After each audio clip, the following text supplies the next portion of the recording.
Bonjour à tous, c'est Vince, on se retrouve aujourd'hui pour une nouvelle vidéo. Et aujourd'hui, pour changer, je ne vais pas vous parler d'une box, non.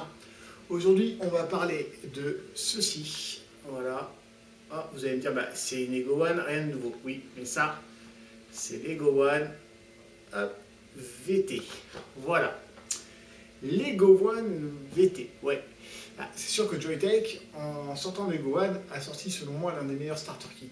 Parce que c'était une solution prête à vaper qui vous permettait quand même d'évoluer un certain temps et surtout d'avoir une vape qui était, je dirais, même, qui pouvait même séduire des vapoteurs plus aguerris. Voilà.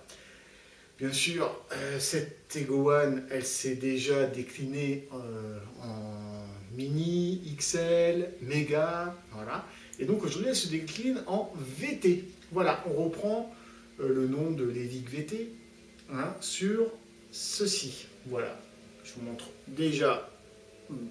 Voilà. Alors déjà, première chose, vous allez remarquer tout de suite qu'elle n'a rien de nouveau au niveau du look. On reprend quasiment les proportions d'une Lego One Mega. Il y a quelques millimètres en plus, voilà. Et par contre, une petite batterie un petit peu moins costaud, puisque là on est à 2300 mAh, alors que sur la Mega, je crois qu'on est à 2600. Voilà, ça c'est pour les différences. L'atomiseur ne change pas, c'est le Lego One Mega, voilà, aussi, hein, il s'appelle comme ça aussi. Hein. Comment vous dire, donc il est toujours à Airflow, il fait toujours 4 ml. On va trouver, donc il fonctionne avec les résistances dites CL de chez Joytech. Vous allez trouver des résistances classiques, des résistances NI200 et des résistances titane. Car oui, la nouveauté de ce petit truc-là, c'est que vous allez avoir 3 modes. Ça, c'est la première nouveauté. Vous allez avoir 3 modes. Alors ici, je ne sais pas si on va bien les voir à la caméra. On va essayer de faire en sorte que vous voyez quelque chose. C'est pas évident parce que c'est écrit tout petit. Alors, toc, mise au point, non. Bon, c'est pas grave, hein, je vais vous dire ce qu'il y a d'écrit. Au pire, vous regarderez sur les photos de la revue. J'ai fait des photos. Donc, en fait, on va avoir ici, bon, là je suis sur le LED bleu parce que je suis sur le contrôle de température en NI200. Donc voilà, vous allez avoir un W qui vous indique pour les watts, un NI donc, qui vous indique pour le NI200 et un TI pour le titane. Donc, pour le moment, elle est éteinte. Voilà. Pour passer d'un mode à l'autre, parce qu'on va vous parler tout de suite de comment ça marche un petit peu, on va appuyer là, longuement, sur le bouton Fire. Et voilà, je vous montre du voilà. Et là, vous voyez la petite LED blanche, bleue, rouge. Voilà, on choisit son mode de fonctionnement. Hop, je vais m'arrêter sur le bleu, qui est le NI 200, puisque c'est la résistance que j'ai dedans. Voilà. Après, on allume. 5 clics, bon ça, je dirais c'est un peu plus classique, tout fonctionne comme ça. Et de l'autre côté, donc on va avoir aussi des petites loupiottes, donc de part et d'autre du bouton Fire, vous allez avoir des petites loupiottes. Et en appuyant 3 fois, on va faire passer cette petite loupiotte d'un coin à l'autre, et ces petites lettres, qu'est-ce qu'elles vous indiquent? Low, pour bas, medium et high. Voilà, donc il y a 3 niveaux de puissance, donc elle est à température et puissance variable sur 3 valeurs. On va avoir que ça comme échelle, on va avoir une échelle avec 3 valeurs. Une vitesse lente, une vitesse moyenne, une vitesse haute. C'est pas mal puisqu'on est bien sur un produit débutant, et le débutant n'a pas forcément de repères, de watts, de température. C'est quelqu'un qui débute, donc il ne sait pas trop. Donc là, on lui parle simplement en lui disant bas, moyen, haut. Voilà. À quoi ça correspond? Ça va jouer, ça va dépendre un peu de la résistance. Donc je vais vous donner par exemple en exemple pour donc le voltage variable. Vous allez pouvoir aller d'une résistance à 0,4 ohms jusqu'à 3,5. De 0,4 à 0,8, en vitesse lente, vous allez être à 20 watts. En vitesse moyenne à 25, en vitesse haute à 30. Si vous êtes sur une résistance plutôt à 1,6, vous allez être en bas, vous allez être à 10 watts. Et en fait, après, vous allez baisser. Parce qu'elle ne peut pas monter très haut. Donc moyen 7,5 et haut 5 watts. C'est l'inverse, voilà. C'est 5 watts, 7,5 et 10. Voilà. Et au milieu, avec une résistance de 1 ohm, par exemple, vous allez avoir le bas 10 watts, le médium 15 watts et le haut 20 watts. Pour la température, ça va être plus simple, puisque là, On va avoir une légère différence entre le titane et le Ni, mais c'est pas grand chose. Donc en bas, vous serez à 430 degrés Fahrenheit, en moyen à 470 et en haut à 600. Voilà. Donc c'est très très simple. Ouais, j'ai ma petite note aujourd'hui. Ça fait 22 mm de diamètre, puisque bon, je vais pas, voilà, je vous ai dit que ça reprenait des Go Mega, mais vous ne savez peut-être pas. Donc 22 mm,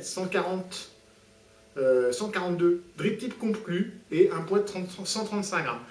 C'est tout à fait transportable. Bon, certains débutants ont trouvé peut-être ça un peu gros pour commencer, mais face à la mode des box, finalement, on commence à s'habituer quand même à avoir quelque chose de moyennement volumineux pour vaper. Donc, je vous ai dit que ça faisait 2300 mAh. Je vous ai à peu près tout dit, 4,5. Donc on a fait le tour. Bien sûr, il y a des protections adéquates, protection court-circuit, protection surchauffe. En fait, la protection de surchauffe, c'est au-delà de 10 secondes, il coupe automatiquement. Et une protection basse tension, c'est-à-dire que quand la batterie est trop basse, il refuse. Voilà. On va voir comment ça vape. Donc là, je me suis mis volontairement en bas. Donc là, on va vaper à 430 degrés Fahrenheit. Voilà. 430 degrés Fahrenheit, ouvert à plein, avec un jus, je crois qu'il est du 60-40 celui-là, enfin 40-60.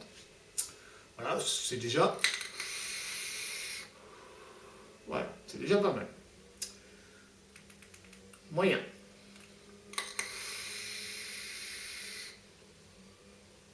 Ça marche bien. Je vous hop, tac. Et haut, là, on franchit quand même un cap.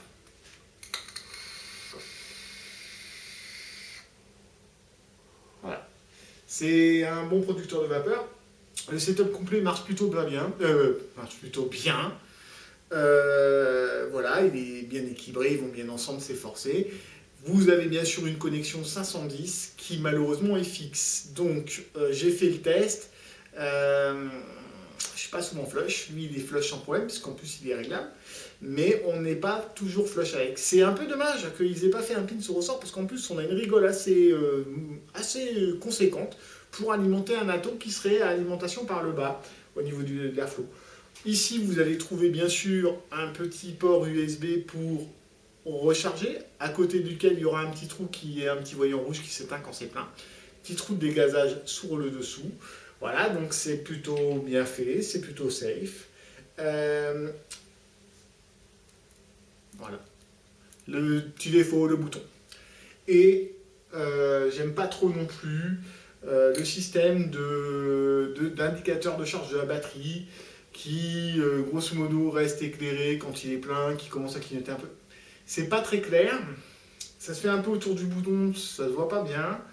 J'aurais préféré finalement qu'on perce un 7e trou entre les deux lignes de trous et qu'on mette peut-être une LED qui change de couleur en fonction justement de la quantité de charge qui vous reste. Donc ça c'est un peu dommage, c'est le deuxième point négatif avec le pin qui n'est pas sur ressort. Et je dirais que c'est quasiment les seuls points négatifs, enfin c'est même les seuls, puisque le reste me paraît plutôt bien, c'est bien fini. Là on est dans une peinture noire, hein, voilà, qui est plutôt correcte, c'est de l'acier inox, c'est propre, hein, le petit Lego One Mega c'est un Pyrex. Lego One Mega, qu'est-ce que je peux en dire? Bon, il n'y a pas beaucoup de place pour passer la pipette entre la cheminée et le bord. Faut pas y aller comme un bourrin. Mais franchement, c'est pas une difficulté. On s'y fait. Voilà, c'est pas non plus. C'est pas un défaut. Hein, voilà. Est-ce que j'ai un truc pour vous montrer l'histoire de la connexion? Parce que vous ne croyez peut-être pas sur pièce. Enfin, si vous pouvez, hein, vous inquiétez pas. Je vous raconte pas de bêtises. C'est là que je vais en choisir un qui va coller dessus. Parce que bon, je pense qu'il y en a hein, qui vont s'adapter. Hein. De toute façon, tout ce qui est en 22 peut se monter dessus, c'est un 510. Moi, je vous dis, c'est simplement la profondeur de la connexion. Ah bah, celui-là, par exemple, il est flush. Après, voilà, je ne sais pas s'il marcherait, mais bon. Celui-là serait flush encore. Bon. Celui-là, on pourrait le mettre. Ah, voilà, c'est ce que je vous disais. Donc, celui-là, on peut le mettre. Par contre, si je prends celui-là, je suis quasiment sûr que non. On va prendre celui-là, il va être plus simple à sortir de son logement. Mon petit orchide. Voilà, le petit orchide, lui, non. Voilà, il s'arrête. On voit, il y a un léger jour. et on peut pas, il ne faut pas trop serrer parce que si on appuie sur la connexion, c'est pas très bon à mon avis pour elle. Voilà, les prix. Enfin non, petit aparté. Ouais.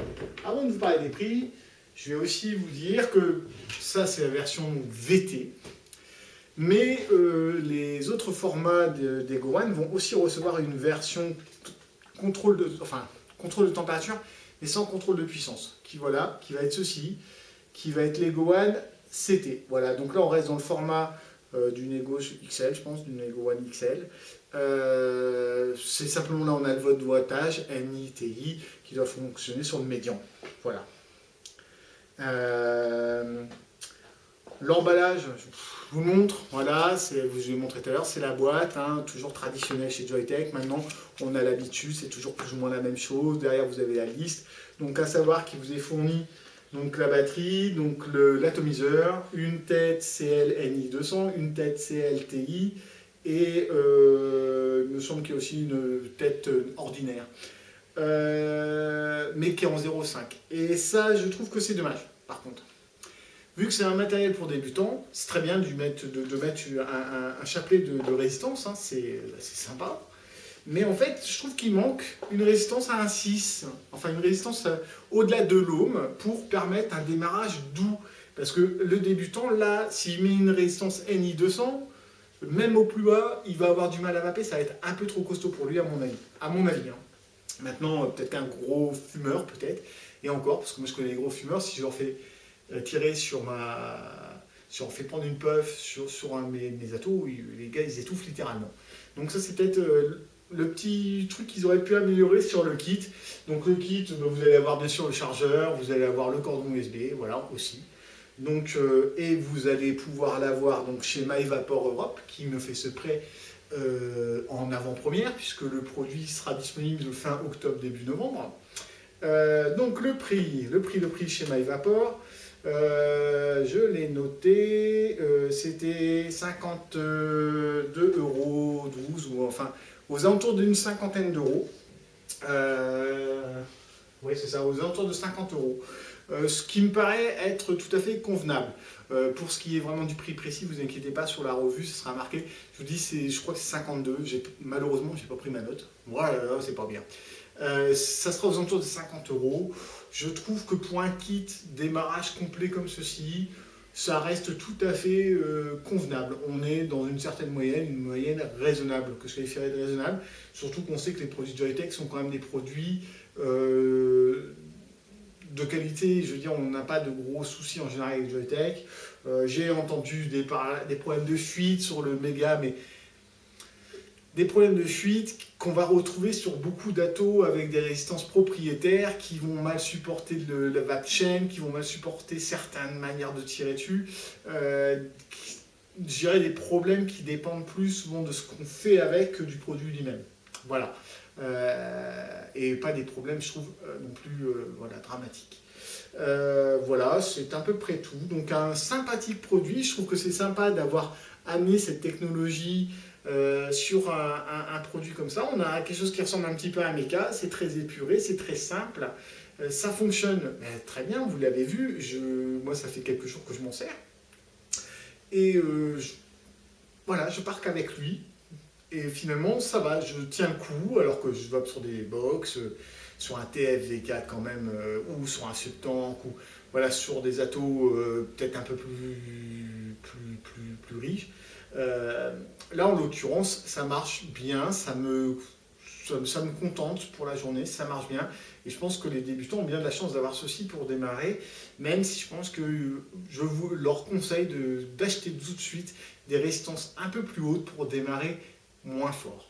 Qu'est-ce que je peux rajouter? Oui, si, je vous ai pas parlé, donc le Mega One au niveau, donc l'Ato au niveau, donc il fonctionne bien, une bonne production de vapeur, et une restitution des saveurs que je qualifierais de correcte. On n'a pas le scalpel du chirurgien, on n'a pas un atomiseur ultra précis qui vous permettra de décomposer avec précision un liquide, mais on a quand même un atomiseur qui vous donnera un rendu suffisant pour vous permettre d'apprécier votre liquide.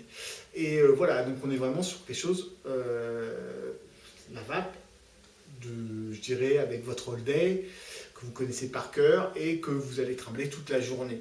Voilà. Voilà. Une petite dernière. Donc là, hein, au plus haut.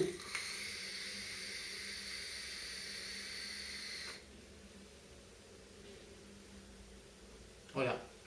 Donc, plutôt correct, plutôt sympa, pour un prix correct, petit matériel intéressant, même pour des vapoteurs peut-être plus aguerris, qui cherchent un petit setup peut-être plus discret, qui reste quand même très efficace. Ouais, non, ça c'est pas mal, c'est transportable, hein, poche intérieure, pas de souci. Voilà. Bah écoutez, je vais vous laisser parce que ça fait déjà un quart d'heure que je vous parle, donc je pense que vous en avez marre. Enfin, peut-être pas que vous en avez marre, mais en tout cas, je pense que c'est suffisant. Je vous souhaite une bonne vape. Je vous dis bien sûr, retrouvez toute la revue précise, écrite, posée. Vous voyez, je m'assois derrière mon ordinateur et je réfléchis à ce que j'écris sur le papier, enfin, dans ma revue, donc c'est un peu plus construit. Donc vous y trouverez vraiment les informations peut-être que là j'ai oublié de vous donner. Donc n'hésitez pas, levapelier.com. Allez consulter la revue en complément et allez consulter les autres parce qu'il y a plein d'autres choses très intéressantes en ce moment. Voilà. Je vous fais la bise, bonne vape encore une fois et à très bientôt.